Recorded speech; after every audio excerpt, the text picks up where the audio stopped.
जय हिंद भाइयों बहनों। हमारे देश में ऐसे भी जज हैं, तो आम नागरिक को कहां से न्याय मिलेगा? पहले ये वीडियो देखें। इंडिया के सबसे बड़े पॉलिटिकल केस में जज पर ही बायस्ड होने का आरोप लग रहा है। मैं बात कर रहा हूं दिल्ली हाईकोर्ट की जज जस्टिस स्वर्णा कांता शर्मा की। ये दिल्ली एक्साइज केस पॉलिसी की सुनवाई कर रही हैं और मांग की जा रही है कि ये खुद को रेक्यूज कर ले, यानी खुद को इस केस से हटा ले। खुद अरविंद केजरीवाल ने कोर्ट में पर्सनली आर्ग्यू करते हुए ये मांग रखी। Ma'am, I filed a recusal application as per the procedure of the High Court. 3 कारण है इसके पीछे। पहला, उन्होंने अखिल भारतीय अधिवक्ता परिषद के कम से कम 4 इवेंट्स में पार्टिसिपेट किया। ये आरएसएस से जुड़ी लॉयर्स बॉडी है। दूसरा, जस्टिस शर्मा का खुद का ट्रैक रिकॉर्ड। पिछले कुछ सालों में एक्साइज पॉलिसी से जुड़े ऑपोजिशन लीडर्स के कम से कम 5 केसेस जस्टिस शर्मा के सामने आए।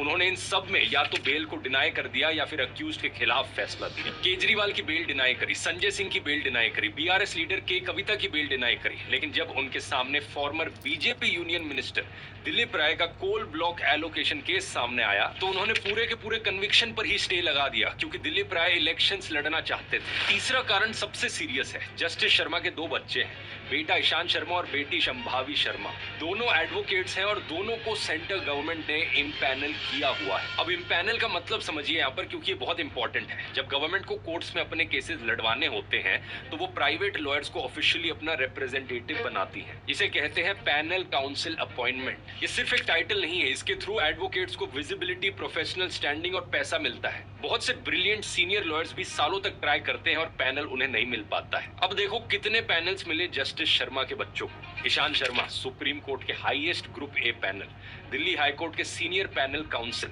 डीडीए में भी panel, Delhi state legal services authority में भी पैनल। संभावी शर्मा, उनको भी सुप्रीम कोर्ट में group C panel, Delhi high court में गवर्नमेंट प्लीडर बना दिया गया। और तो और दोनों भाई बहन को सेम डेट्स पर इम्पैनल किया गया, 11 सितंबर 2025 को दिल्ली हाई कोर्ट में और 21 नवंबर 2025 को सुप्रीम कोर्ट में। दोनों कोर्ट्स में दोनों के लिए सेम दिन था। और पैनल्स मिलना तो एक बात है, असली पिक्चर आरटीआई डेटा से पता चलती है। ईशान शर्मा को 2023 में 2487 केसेस एलोकेट किए गए, 2024 में 1784।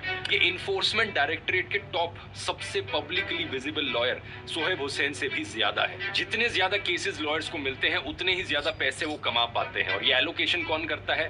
गवर्नमेंट के टॉप ऑफिसर्स। खुद सुप्रीम कोर्ट के जस्टिस मनमोहन ने पब्लिकली कहा है कि government panel lawyers party lines पर रिक्रूट होते हैं, मेरिट पर नहीं। इन तीनों कारणों को साथ में रख के देखोगे तो एक पैटर्न दिखता है। इंडियन लॉ कहता है justice must not only be done, it must also be seen to be done. अब सवाल यह है कि क्या ऐसे केस में यहाँ ये हो पाएगा?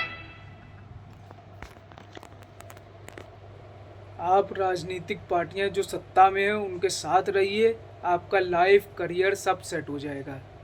ज़्यादा से ज़्यादा इस वीडियो को शेयर करें और ये इस करप्शन, इस अन्याय और धोखाधड़ी की जो चीज़ें हो रही हैं हमारे कोर्ट से लेके बाज़ारों तक, इन सब को रोकने का काम करेगी आम जनता। जय हिंद, जय भारत।